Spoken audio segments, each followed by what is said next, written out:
All right, welcome back to the 30th episode of the podcast that we call The Unknown. My name is Michael Volpe. I report from Chicago, Illinois, which is in Cook County, Illinois, and I write at michaelvolpe.substack.com.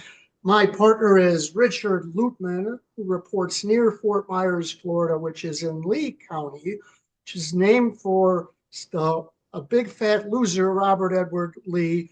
Couldn't take Ulysses S. Grant, but he got his consolation prize for having a few things named after him, including a county in Florida. And you write at Lutman.substack.com. That is spelled like your last name, Luthmann.substack.com. Last week we debated. I was nearly ready to reach through the screen and strangle your neck because of your pro-Russia stance, and now you're going to gloat because yesterday there was a deal. Tell everyone why Trump is the master negotiator. We have peace in Ukraine. Am I right? Well, I don't have a pro-Russia stance. Let's get this straight. I never liked the Russians. I think that if we had a real CIA since the deep state takeover with George Bush the First, who was the CIA director, if we had a real CIA from that point on, Putin would have been killed in the late 90s, and we would never have to deal with him. But that being said, the politics as it is now, you got to deal with this guy. And I really do like what Trump did. What Trump did is he signaled that he's got the little bitch, Zelensky, under control. So now we can go to the table with Putin and actually negotiate. The problem is that Zelensky's like, in this way, that way, the other way. And Putin's laughing because Putin gets to say, oh, you don't have your own little bitch under control. You got to understand Putin's psychology. That's how he sees things. He runs things like a mob boss. So Trump has to act with him like a mob boss. And so he's saying the deal's not going to be good enough no matter what happens, right? Putin's going to come out and say, I want this, we want that, we want the other thing. His latest thing is he wants long-term peace. He wants this, he wants that. So they're not going to do a ceasefire. But Trump at least gets to show the world, listen, I got Zelensky under my thumb because he understands where his bread is buttered. And so now I can make a deal with Putin. And what he's done with Putin is he's actually loosened some stuff up with Putin in order to show him, look, the world is a little bit nicer when we are not at odds. But you know what? I can turn it back on tomorrow. And the drone attack that you saw in Moscow and some of the other stuff that happened could get turned up. The financial sanctions could get turned up. The cyber attacks can get turned up if you don't want to come to the table. So this is it's a negotiating posture, and Trump is he's the art of the deal. He wrote the book, and we're seeing how it's playing out right now. Right, he's doing fabulous. So by turning off the military intelligence and the funds, he created basically a mini Holocaust in Kursk and killed a whole bunch of people, which is ironic because Trump's whole deal is all of these people are dying needlessly, and that's how he brought Zelensky to the table. And so what you have is let's stop. Go back to that, please. Go back to that article. Okay? Mm-hmm. Go back to the article. Mm-hmm. You put the article up, okay? Mm-hmm. And let's pull out the words here that are the very important part of that article. Mm-hmm. The last thing, Russia recaptured these settlements in the operations. Russian Defense Ministry claimed, right? We go up 2 paragraphs. The Ukrainian military has not commented, and they couldn't be independently verified. So this is what's called Russian propaganda. Michael, why do you love the Russians so much? I don't know how many villages they've captured, but a whole bunch of people were killed. That's for sure. They say none of these claims can be independently verified. When Trump tells me that this happened, I will believe the president of the United States, the leader of the free world. I do not believe Vladimir Putin's bullshit, and I do not believe Vladimir Zelensky's bullshit either. Trump's the only one I believe because Trump is right about everything. I'm going to surprise you. Someone agrees with you. We're going to go to France 24. This is a French news network, but they speak English. I bet you never thought we would listen to a French network. Hold on. I screwed one thing up. I bet you thought we'd never listen to a French network speaking in English. Let's listen to what this lady, now this lady's actually from the US, but it's a French guy interviewing her. And Q saying this is possibly as good a piece of news that Ukraine could get. Do you agree with that assessment? This is excellent for Ukraine. So Ukraine has done a few things through this meeting today in Saudi Arabia. The first one is that it has gotten back some of the most important things it has lost over the last week, notably intelligence sharing and the arms support from the United States. The intelligence sharing is a crucial minute-by-minute thing that Ukraine needs in order to have the strongest possible position it can. It also has put the ball in Russia's court. So something that Ukrainians have been trying to get the Americans to understand is how they do want peace and do want to have a solid, long-lasting peace. But there has been a perception that the Ukrainians have been the harder actor to work with. Now it's going to be on Russia to show. All right. Here we So, go. The art of the deal. right. No, the art of the deal. Now let's look so far at what the art of the deal has brought from the Russian perspective. From the Russian perspective, because that is important. So Putin's mouthpiece said, we have to wait. We're going to talk to the here. They're awaiting details. They're not really that excited about this ceasefire so far. That's right, because Putin is not an idiot. He makes deals too, and you know what's he going to do? Jump at the deal and say thank you, President Trump? Of course not. He's got to be the tough guy, and he's got to say things. So he's got to go. You're right. He invaded a country, took territory through naked aggression. So he should definitely negotiate the best terms possible. That's a great way to make sure he doesn't invade any more countries. The best way to make sure he doesn't invade any more countries is U.S. direct foreign investment into the Ukraine and this mineral deal and everything else. Because, you know, as soon as the deal is inked, the ceasefire, and then we draw the lines and understand that no one's going to cross. No one will cross those lines because they're backed by the United States and they're backed by Donald Trump. That's the point. You have a bunch of idiots in George W. Bush, in Barack Obama, and in Joe Biden that basically Putin, took their lunch money every time. Well, now we're going to have actually something there which is tangible. That is mineral extraction and everything else. U.S. interest in Ukraine, development in Ukraine, monetary and economic, restructuring of the country and rebuilding of the country, and it's backed by Donald Trump, who will have no qualms with going in there and doing what he has to do to defend American interests. Right. So, in other words, boots on the ground in case. No, I would bomb the shit out of them. We got bomb them. All right. Again, the guy who wants to stop World War III is going to go ahead and bomb another country. All right. It already happened. The drone attacks happened the other day in Moscow. They had the biggest drone attacks we've seen in a long time. They've had Moscow itself, and they know that these are parts of war. It's not a high-level escalation with these types of drone attacks where it hits, industrial targets and things like that. Okay, they're in a war and they know what's going on, but they have to understand that these things happen and these type of retributions happen when geopolitical events get to that level. We do it all the time in countries like Iran. We hit the industrial places. When they make attack, Israel does it all the time. They hit different places. We're going to ensure that like Iran doesn't get a nuke. Well, you don't think that we won't hit strategic Russian targets if they come and try to screw with American interests overtly? Come on, that's why Greenland's so important at this point. That's why there's so many things, so many moving pieces here that Trump is putting into place to advance American interests. So this is one of them. Yeah, I think lobbing a few drones isn't going to do anything. I think the only way to stop Putin's aggression is a ground war, and MAGA is not going to go for that. We'll see. You now agree that he actually has to get tough with Putin. I think what Putin's going to do is like a poison pill, though he may not see it as a poison pill, but he's going to renegotiate that deal, possibly demand that Zelensky be replaced as a part of the ceasefire. If he did that, would you be okay with that? Would you be willing? Would you say I would tell Zelensky, if I was his advisor, I would tell him, Vladimir, you had a good run. Your Swiss bank account is full. And now you can leave and pretend that you're Winston Churchill. Because the Brits did the same thing to Churchill after he won them the war. So you can say, we won the war and they turned me into Churchill.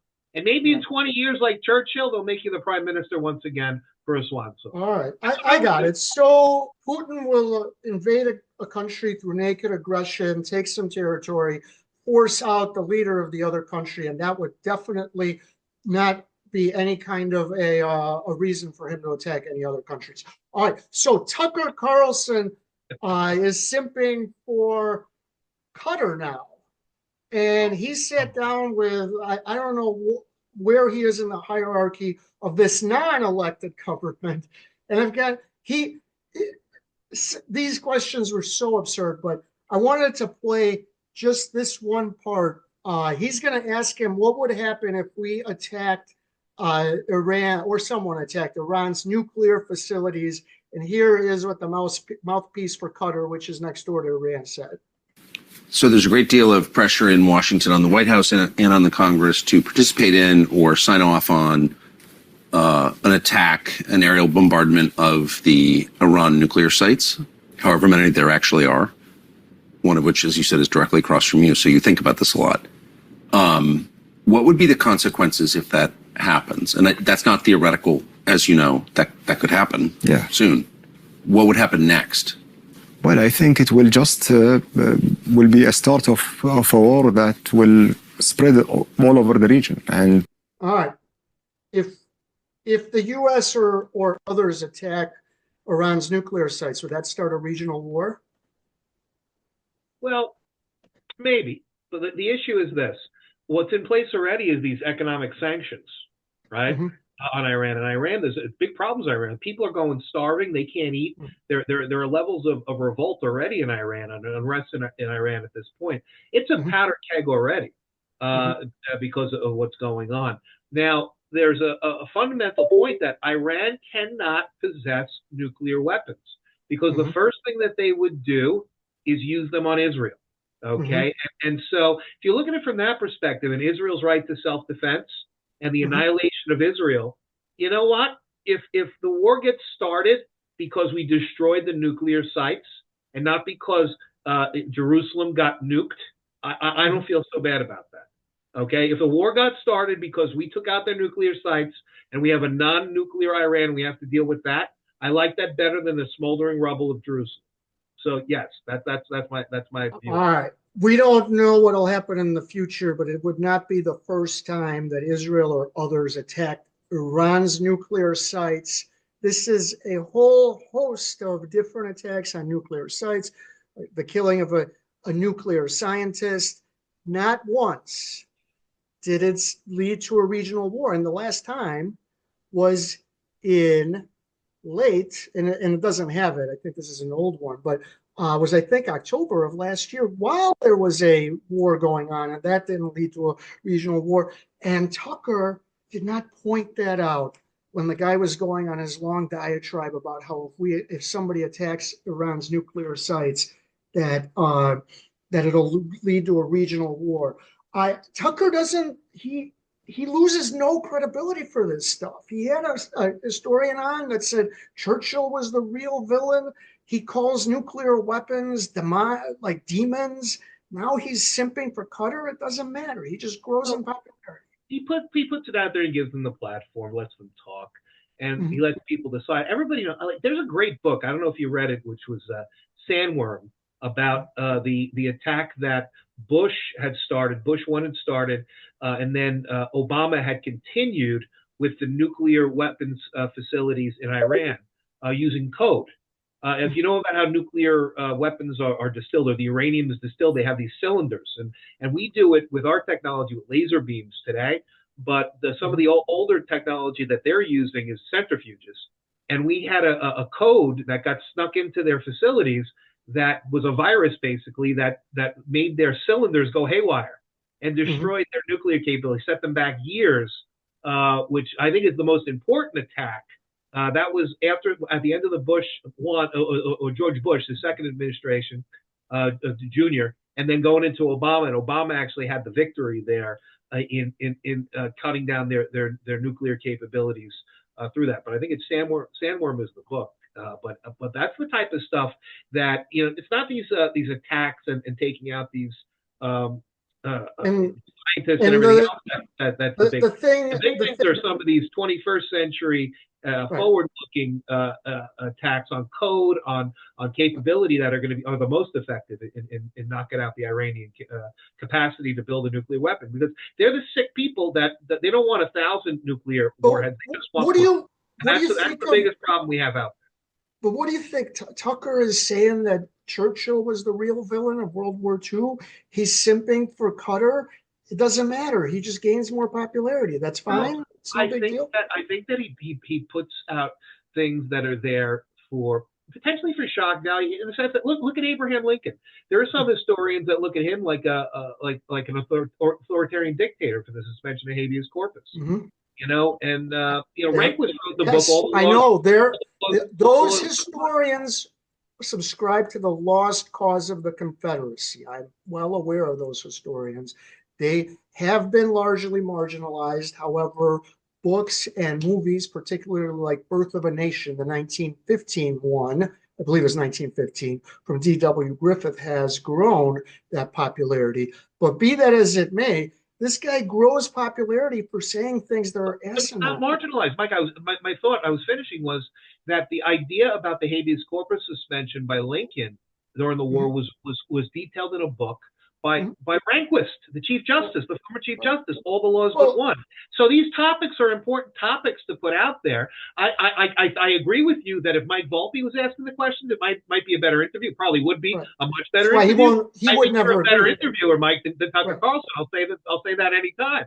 But I think you do your better homework than him too, and I think you cut people off a lot better than Tucker does. Tucker lets everybody speak, and go on and on and on and on, and it doesn't get to the point of things. I think that you're right that he could be a better interviewer, but he does raise issues, topics that other people won't, and he should, he shouldn't get punished for that. He shouldn't say that he's marginalized. That's the whole point of it.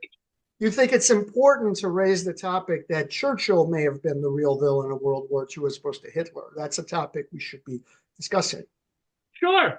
Because if it's that poor, then the counter argument, the fact that we're talking about it, makes it important. It should be part. There's no facts out there that should be, unassailable. We should be able to talk about it in questions, even if it's if you can say it with a straight face, if you can make an argument with a straight face, then it belongs in the marketplace of ideas. That's what I think. Now, some things are. I'm not saying he should be. I'm not saying he should be banned from it. I just don't understand why his career. But you are. No, I don't understand why his career never takes a hit. Why people continue to give him a bigger and bigger platform when he continues. He's entertaining, Mike. That's why he's extremely entertaining. Yeah, I didn't find the interview entertaining, but all right. We have another topic where I find a negative article about one of Trump's appointees, and you defend him blindly. That's actually, we'll call that.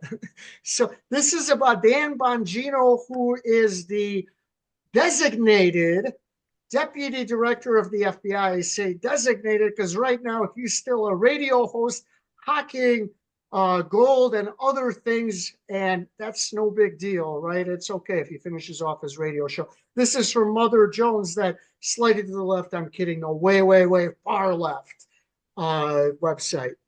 Do you have any problem with this? He's gonna. By the way, he'll finish up this week. Vince Coglianese will take over. Vince used to be my editor, among other people's editors at the Daily Caller. I liked him as an editor. He wasn't my favorite, but he was a good editor. So I know Vince a little bit, and he's got a radio show on WIMAL. I assume that radio show will end. So congratulations to Vince. But he'll start on Monday. Dan still has to finish off his tour, and then on Monday, I believe the 17th, he'll be the FBI deputy director. No problem with this, right? The most scarce substance in the known human universe are Chuck Norris's tears. The second most scarce substance are Dan Bongino's tears. He doesn't need to be defended by anyone, including Rich Luthman. But what he's doing should be commended, because he made a commitment to his sponsors, his advertisers, and everybody else in his media company that he would be doing this. And he's going into public service, right? And so he's going and he's going to transition in, but he had to, move along. and he had to, tidy up ends, and he's going to commit himself fully to public service in the same way that he committed himself to his media company. I have no problem with him doing that because it's responsible. He's a responsible person. Now, not everybody is in the same position as Elon Musk. Okay, not everyone has billions of dollars. He's a guy that was a New York City police officer. He went in as a the police academy as a regular guy. It's either a lot of people in New York, when you grow up in New York in the outer boroughs, the choice is a badge and a gun or a hammer and nails. If you're going to that's your choice. So this is a guy who's made it on his own, and I think that he should be commended for that. I don't see any problem with that whatsoever. Elon made it on his own as well. Dan is pretty well off because his radio show has exploded. But let's make it clear, Elon, his dad gave him a little money, but nothing compared to what he has, and he made it on his own as well.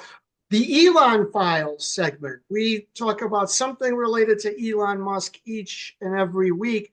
Now, there was apparently a dust-up at the latest cabinet meeting, and in particular between Elon and Marco Rubio and Elon and Sean Duffy, if you believe the reports, which was by the New York Times and others.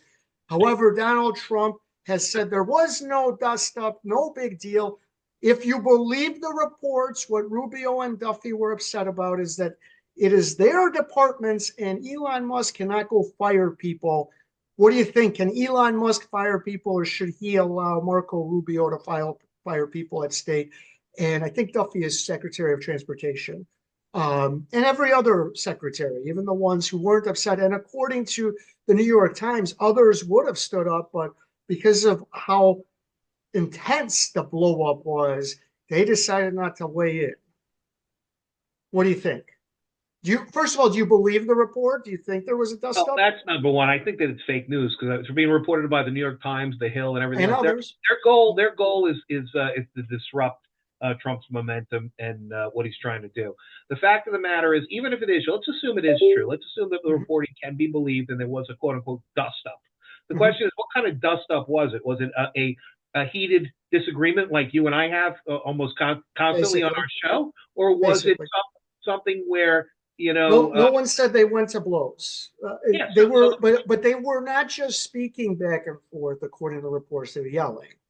Yeah, well, that's the question. The question is, is it yelling? But the question is this: the buck stops at somebody, and the buck stops with the President of the United States first and foremost, right? But in our constitutional structure, you have a United States Senate, you have a confirmation process, and with each of these agencies, the buck stops with the person that the Senate has confirmed. Elon Musk, as much as I love him, has not been confirmed by the United States Senate. And so Marco Rubio is 100% correct in his legal interpretation that he has a full reign over what he can do in his department that is subject only to the discretion of the President of the United States.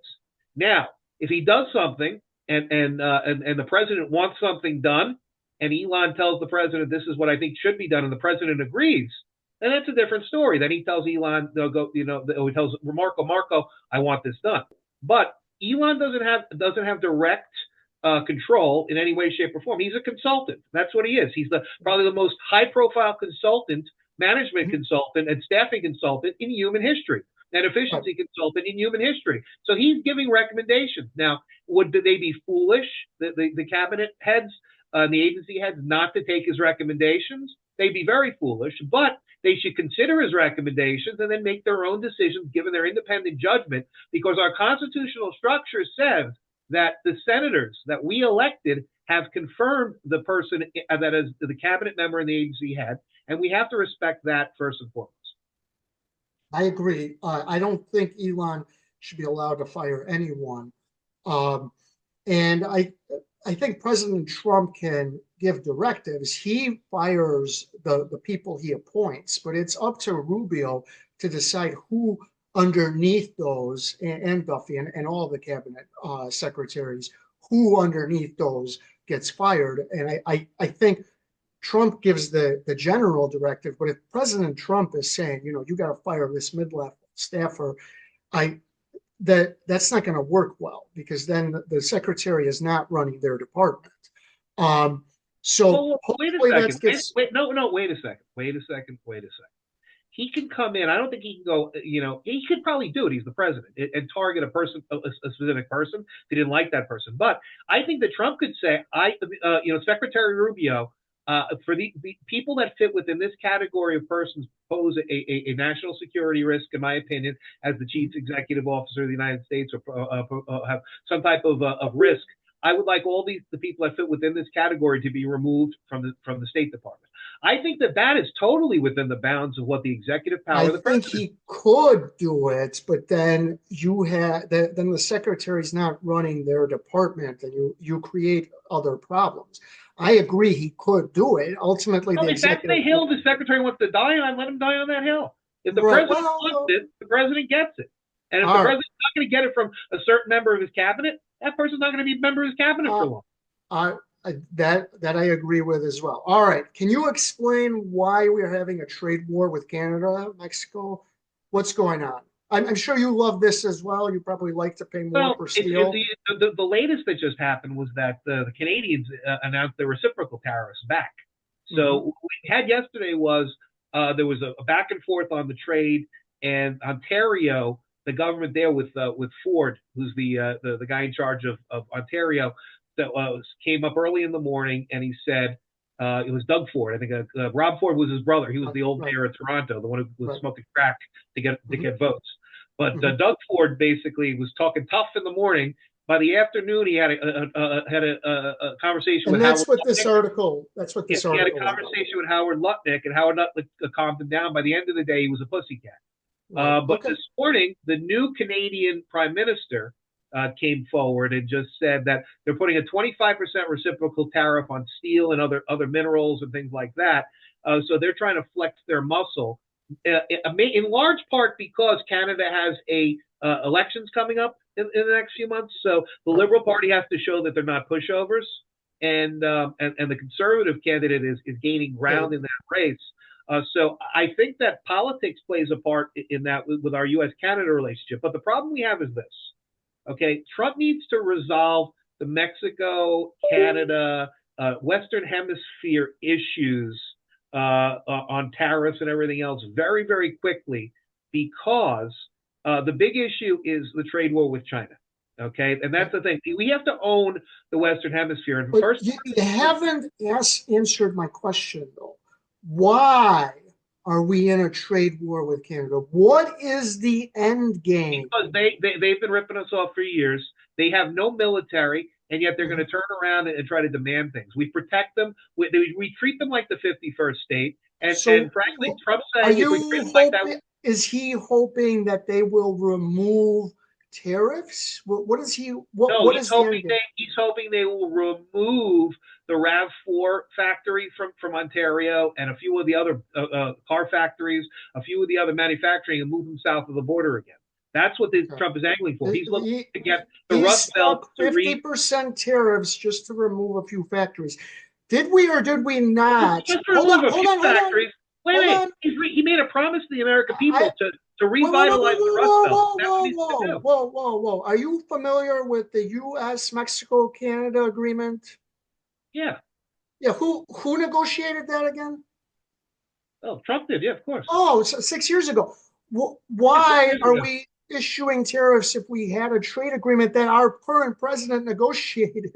What is the problem? Things have changed so poorly in the last 4 years, and mismanagement by the Biden administration that's not worth. That's about as worthwhile as the Paris Accords.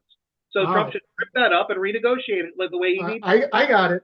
We'll negotiate a trade agreement, and 7 years later we'll renegotiate the same trade agreement that I said was great in 2018. Right. Because Biden pissed all over it the past 4 years. Of course. Because Biden pissed all over it. Yeah. I understand. Okay. Yeah, that's exactly what happened. He shut down the pipeline and all the flow of the natural gas to the East Coast. Come on, there's all this stuff that should be happening. The price of energy should be $50 a barrel for oil. We shouldn't be energy dependent on anybody else, let alone Canada for electricity. It's out of control. So that deal was negotiated understanding American energy independence. That was a basic material presupposition in that deal. We have to get back to that, and we have to have Canada renegotiate to understand where their bread is buttered. Frankly, that's just it. You know, we're going to have big changes. Mike, I can big see changes in the Western Hemisphere. There's going to, mark my words, in the next year, big changes in the Western Hemisphere because China's getting booted out of the Western Hemisphere. All the inroads they've made in the last 4 years because Biden looked the other way, probably because his Swiss bank account got loaded up. But look, Puerto Rico may become an independent sovereignty, right? We may have a Greenland, right? We're probably going to have the Panama Canal back under our control. And the number one trading partner in every country in Latin America will be the United States of America. Okay, we'll be the number one partner as opposed to China, which is number one with a whole swath of them, especially in South America, where they're making beachheads, and in the Caribbean islands, where they're making beachheads. This whole Turks and Caicos tourism thing, this is a whole State Department thing to get China out of Turks and Caicos. They're in the Bahamas. They're all over the place. They're in Barbados. You go to any of those islands and China's making inroads into our hemisphere. Well, we have to secure our hemisphere. And the biggest thing is you got to get the big dogs in line, get Canada in line, get Mexico in line. Then you get Brazil in line. Argentina's already with us. Then we can start killing some of these, this communist philosophy, this cultural Marxism in Colombia, Venezuela, some of these other places. And then once we get our house in order here, we'll be strong enough to tell China, you don't want to even think about it because we got to get him out of our hemisphere. That's what it is. That's what it is. He negotiated a trade deal, and now he wants to renegotiate it 7 years later. Art of the deal. Right. All right.